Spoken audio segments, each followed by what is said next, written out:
Hi, my name is JinJin Fung from Ascendant Financial. Today, I am going to talk about whole life insurance for beginners. If you're not familiar with whole life insurance contract and you're not understanding about all the parties related with this contract, this video is for you. Now, we know that whole life insurance is insured for you for your whole life. That means for the life insured, there will be death benefit payout once we pass away.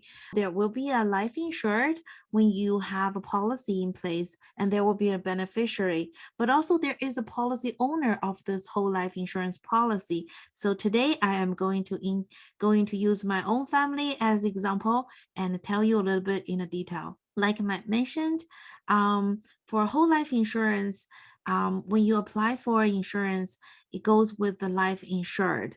That means that when you want to apply for a whole life insurance for this person, the insurance company will ask you for health questions and underwrite you. Once you're approved with underwriter and your policy is in place, your policy is enforced. That means if something shall happen to you or happen to the life insured, the death benefit will be paid out to the beneficiary. And there is also an owner of this policy. Now, the owner does not have to be the life insured. The owner is the one that owns this policy. Of course, it has to have insurable interest with the life insured, but the policy owner owns this policy. That means they're responsible for putting money into the policy and paying for the premium, but they also have the privilege to take the policy loans and make use of this policy while this life insured is living. I will use my own family as example. For example, I have a policy on myself, so I go through health questionnaires and the underwriter approves me for this contract, and I am the owner of this policy. And also I put down my husband as my beneficiary, and also I put contingency beneficiary to 3 of my children. They are the secondary beneficiary, which means that if anything shall happen to me and my husband at the same time or a similar short time period, my 3 children would be the beneficiary to receive the death benefit. Now, when I put down the primary beneficiary, 100% goes to my husband, because if something shall happen to me, I want him to use the death benefit and pay down the mortgage or help out with our family banking, continue to manage our IBC policies within our family.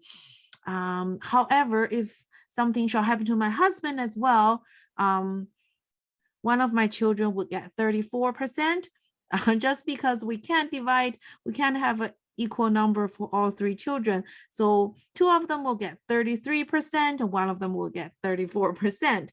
Of course, you can put 10% to your preferable charitable organization, for example, your church, and then 30% for each of them. So no fighting between them. Having said that, the other example is, for example, my husband also has his own policy on himself.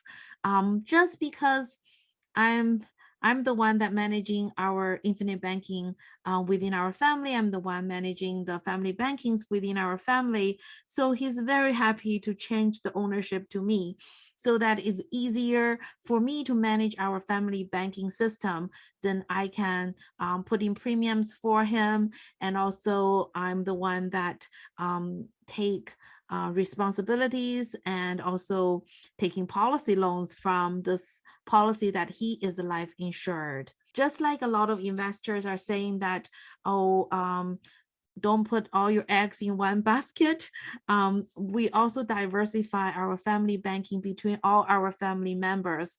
Say I'm the policy owner, but I own a contract not just on the life of myself, and I own the policies on my husband and each of my 3 children. I own a policy on my son, and I am the owner. While I'm still alive, while I'm able, I put premiums into this policy that insured on my son's life. but also I can take advantage of it. I'm still using it as a family banking. I use it for our family expenses, and I take policy loans and pay back policy loans, even though the life insured is my son. However, if he grows older, he became adult, or he start to earn his own salaries, he's welcome to open up a policy for himself and utilize infinite banking concept in his own life. That's my desire.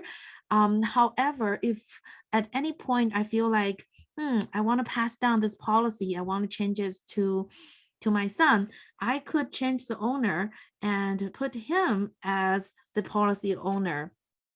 Now he will be responsible to put in premiums if he wishes for, and he can take policy loans and use it for his own financings and his own family.